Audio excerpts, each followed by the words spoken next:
I love finding games to obsess over. The only problem with finding my next gaming obsession is that so many other games get pushed to the back while I indulge myself. So today, let's change that. With that being said, hey, I'm Ray, and this is First Looks, a series where I push myself to sample some new games, or at least games I haven't personally played yet, to help decide if they deserve a deeper dive. Today, we're going to be looking at a collection of Souls-likes.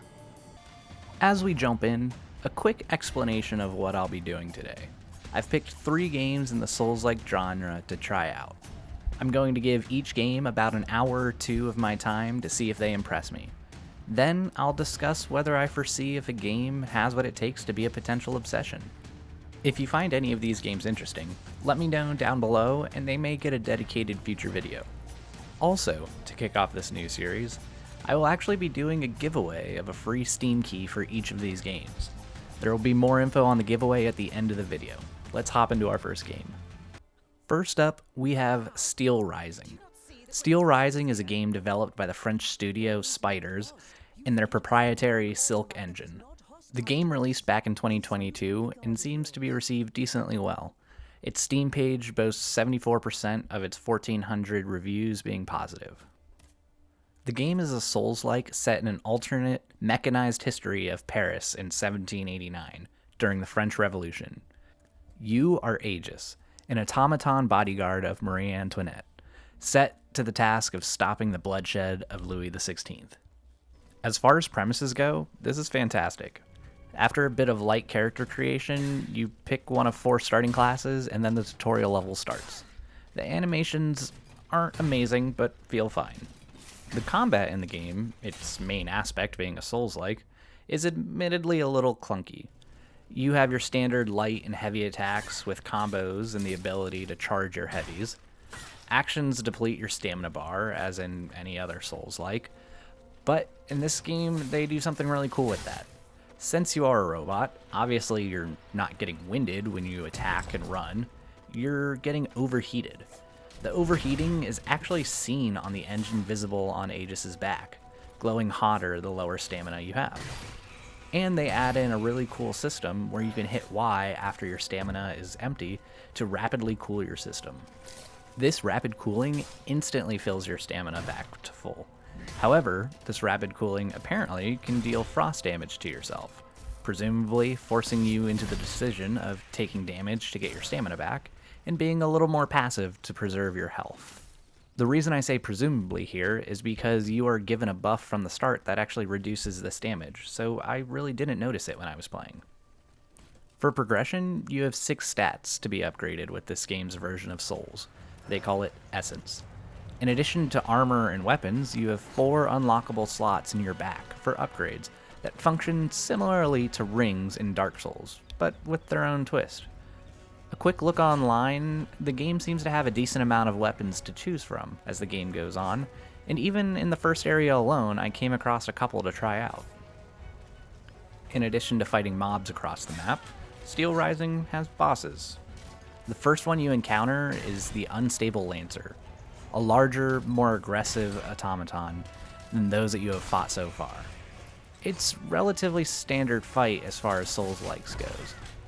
It seemed to me that your dodge doesn't have iframes in the game, though this could just be a skill issue on my end.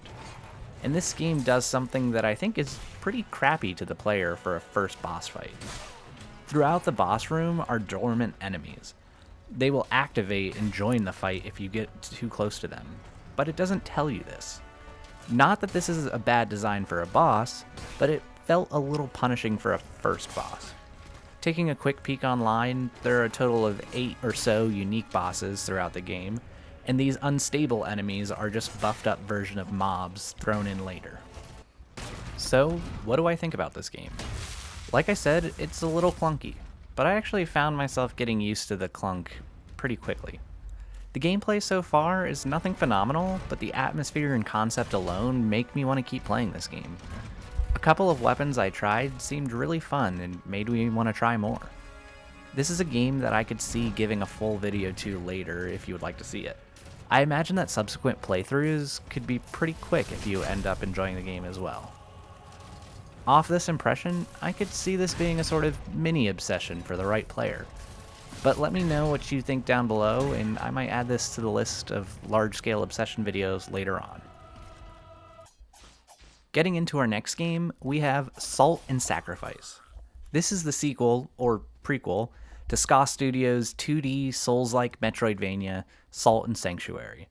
The game was released in 2023 to some mixed reception, with only 62% of the 1,500 Steam reviews being positive. The game sees you as an Inquisitor, ordered to fight and consume the hearts of mages. There's some cryptic Dark Souls-esque lore to be explored if you like that sort of thing, but given the limited glance into the game, I won't get too far into that right now. As far as gameplay and controls goes, if you've played Salt and Sanctuary, which may or may not be a future video of mine, you know exactly what to expect when it comes to Salt and Sacrifice. If you aren't familiar with the series, though, you have light attacks, heavy attacks, the ability to block, the ability to dodge with iframes, and the distance of the dodge is dependent on your equip load. There's an item bar for you to use, and in addition, Salt and Sacrifice also adds a dedicated slot for a ranged weapon. While the controls and mechanics are familiar to any Souls-like player, this game also takes inspiration from another great franchise, Monster Hunter. The map design of its predecessor was very Metroidvania-inspired, similar to Dark Souls with interconnecting paths, but rather than one large interconnected map, there are actually multiple maps, each containing their own mages within them. You hunt these mages by finding them on the map and tracking them back to their lair, where you fight to the death. To progress the story, you have to find remains that allow you to hunt a named mage. However, generic versions of these mages can be fought at any time that you would like.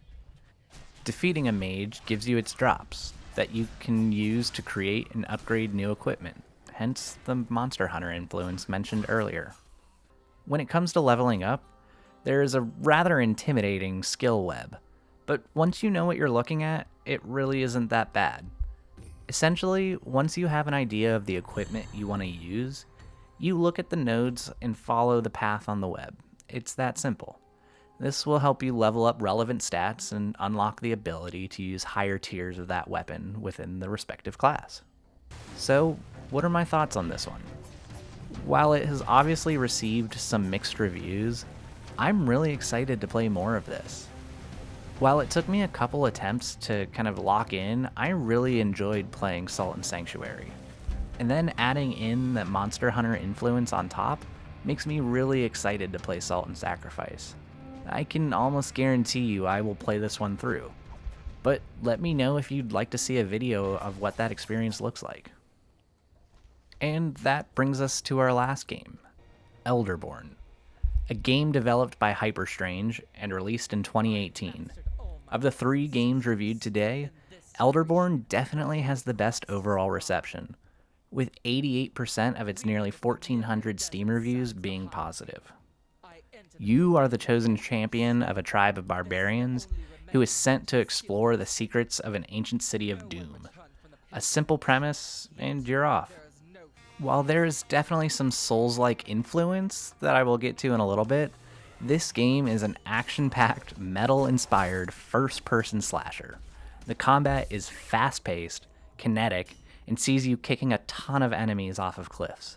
Or at least that's what I did, because kicking people off a cliff was super fun. You start with a sword and quickly begin to accrue a number of other armaments, with some of them even helping you traverse the map in the instance of the hammer being able to bash down rock walls. Combat is quick and rewards aggression, pulling in its own version of Bloodborne's rally system. And while you can run past enemies, it's often better to kill as many as you can, since this is how you refill your healing items rather than getting a new batch upon resting. Given that combat is the crux of the game, I started off being a little bit worried at first when the game only really showed variations of the same glowing humanoid enemy. But a short time after that, the enemy variety started to pick up, and it picked up fast, and I can only assume that continues to become more eclectic throughout the game. As you make your way through the levels, you come across fountains where you can rest and level up. There are only 3 stats: might, speed, and resilience, which make you stronger, faster, and healthier, respectively.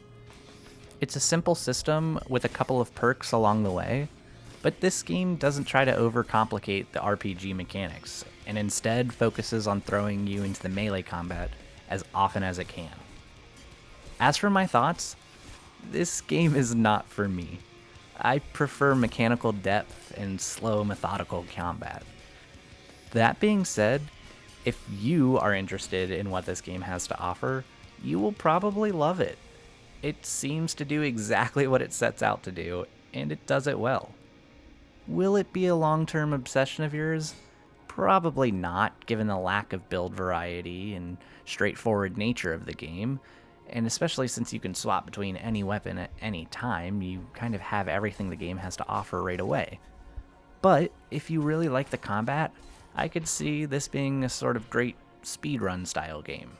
But hey, if you really want to see me do a dedicated video to Elderborn, let me know. While I've already said the game isn't for me, that doesn't mean I can't showcase whether or not it could be somebody else's obsession. So there you have it, a first look at 3 games within the Souls-like genre. And as mentioned, if you found these games interesting, I want to give away a free Steam key for each of these games to 3 winners, 1 for each game. This isn't a sponsored giveaway or anything, it's hosted by me and coming out of my pocket. These games came in a Humble Bundle that I got recently that I wanted another game from it, and I just happen to own these 3 already. So if you're interested in getting any of these, entry will be a simple 2-step process. First, leave a comment below. Let me know which games you would like to see me cover in future videos on the channel. Second, you'll have to fill out a Google form. I'll put a link to that in the description. The form will ask you 3 things. What is your YouTube username, so I can make sure you commented. Ask which of the 3 games you want to be entered to win for. And it will ask for your email, which is how I will get you the Steam key if you win, since there's no way to directly contact you on YouTube. Entry will close on October 9th at 5 p.m. Eastern, and winners will be chosen at random. Once the winners are selected, I will announce the winners in a community post, then I'll send the 3 winners their Steam keys via email. That's it. Make sure you fill out the form and leave a comment. Oh, and by the way, after the winners are picked and the Steam keys are sent, I'll be deleting all the info just in case you were worried about what I was going to do with your data. I'm not going to keep it or anything. Again, this isn't sponsored or anything, but I just figured this could be a way for me to put my money where my mouth is, per se, when I say that I want to help you find your next gaming obsession. If you are only interested in the giveaway, that's it. But if you made it this far, you probably are somewhat interested in the channel, so I wanted to share a fun little behind the scenes with you. I try to stay a couple videos ahead and to make sure that I don't miss uploads when life gets busy. My Meaningful Builds video just went live this week that I'm recording. I just finished playing and recording Armored Core 6, and this is actually the first video I'm putting together since my Dark Souls 2 video was posted. That means the Meaningful Build Variety and Elden Ring videos were written, recorded, and scheduled on YouTube while I still had 18 subscribers, by the way. So thank you all for those that have joined since then. This is my first chance in a video to genuinely say thank you.